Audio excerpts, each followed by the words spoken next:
You are watching Psychic Witch Talk, hosted by Christine Rossi and Diana Rachel. Christine Rossi reads at the Mystic Dream in Walnut Creek, California, and Diana Rachel runs Tarot Real Psychic Life Coaching in San Francisco, California. Hi, and welcome to Season 3 of Psychic Witch Talk. I'm Diana Rachel, and I'm here with Christine Rossi. Say hi, Christine. Hello. How are you? And I am doing okay for not having nearly enough caffeine and having gotten some writing done today. So Christine and I were working together at the Mystic Dream. I decided, since I live in San Francisco, it would be better to start out on my own practice. And Christine is still at the Mystic Dream in Walnut Creek every Wednesday, and she can tell you more about that. But for now, especially since the commute can be kind of a bear, we're trying out a new format where we do our YouTube shows live for a while. Yeah, the only thing I wanted to add with that was Monday and Wednesday. Oh, you're Monday. Okay. Or I'm available through the Mystic Dream at that time. The rest of the time, you can reach me at go online and check out the website of Heart to Heart, ChristineRossi.com. Could you put that in the chat thing too for people that may come in? Yes. Okay.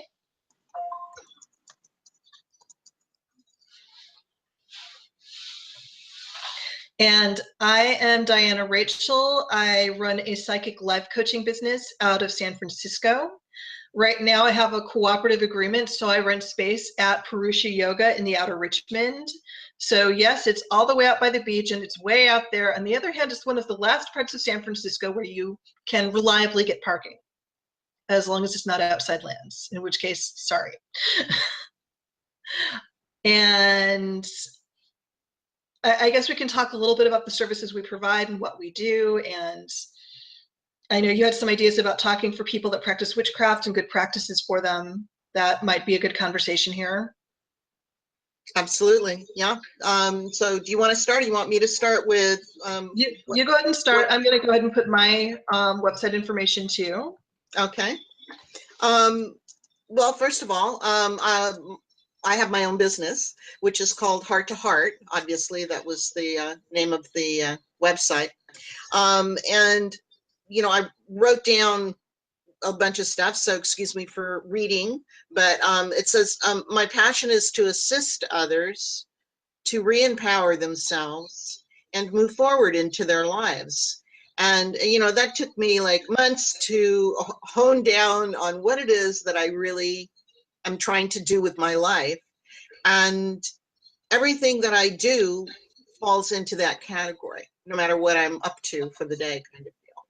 So I have a lot of services that I offer, angelic reader, intuitive consultation, tarot, angelic counseling. I have a healing modality, which I call Heart to Heart Healing. Candle services, angel gathering minister. Once a month I have an angel gathering, which is free to the public. Donations always gladly accepted. But it's to help people get in contact with their guardian angel or their guides, lead them on a guided meditation to get them in that space. Home clearings, one of the biggest things that I've been doing lately in the last year has been creating oils, mists, sprays for the individual to help clear their space or energize them for the goals that they're trying to accomplish. And they're online. You can get them online. You can check on my website. You can also check with Mystic Dreams website. They're carrying me online now, as well as their store, in-store, what is that called? Mortar Brick store. That's in Walnut Creek. Brick and mortar. It's brick and mortar. Yeah. Brick and mortar. Exactly. So also just a heads up that, you know, shameless plug, created a couple of oracle decks, and on the website there's like a little free reading thing you can click on. I've actually found somebody to write me an app. I'm slowly moving forward. Oh, that's so exciting. It is. And so they will be able to have a place where you can upload to your phone or your PC and carry the deck without having to carry the actual physical deck. And it'll shuffle the cards for you. There's going to be all different. I'm excited because we're talking about the different layouts that I want to create. So yeah, finally, it's like grinding forward on the creative process. So I'll turn it over to you. Yeah, some of the stuff, there's a lot of ambition, but it always takes a lot of time, especially when you're trying to pull things together. So what I do is I am a psychic life coach. And so what I do is I use tarot, Lenormand, angel oracles, occasionally direct intervention from spirit. And I sit down with my clients and I don't so much predict your future as I help you develop an action plan for accomplishing the goals you want towards creating the future you'd like to have. And sometimes there's healing work or helping people cope with things that life has handed them, because there are some things that nobody can help. And then sometimes the spiritual services I offer are about just helping, adding that little bit of coping. I also run the Emperor Norton Pagan Meetup out of San Francisco, which is a really good group. We are a little unique in the area, not entirely unique, in that we are expressly not committed to a specific pagan tradition or even necessarily paganism itself. If you're magically inclined in any way, left hand, right hand, stand on your head, you're welcome there, because the point is to come there and exchange ideas and be different from each other rather than to be all of one mind and all of one tradition. Yeah. And so it's great. There's never been a boring meet yet. So, and usually in the positive way, mostly in the positive way. I also am the city priestess for San Francisco. So I do a lot of direct city spirit work that there isn't really a map for. It's really hard to explain. And fortunately, I have a partner in it who can tell me that I'm really not imagining these things. This is just stuff I have to do. Yes. How did you get into that? Do you remember? Not exactly. I remember when I moved, because I lived in mostly rural areas growing up. So I went from a bedroom town outside of Chicago in the Northwest Indiana side to a literal farming college. Like, they literally had a dairy that the college owned. And I realized that I was going to lose my mind or start doing way too many drugs. So I moved to a slightly less agrarian area in Minnesota. And then I ended up moving to Minneapolis, and the big shift in energy was overwhelming for me. But I also started hanging out with this man who was absolutely in love with architecture and in love with the city. And I have this way of recognizing people's creative impulses as spirituality. And I'm really big on the artist way. And I really think that that a lot of people who are kind of just, going through life being grumpy or creating drama just really need to find their creative outlet. And he was definitely one of those guys.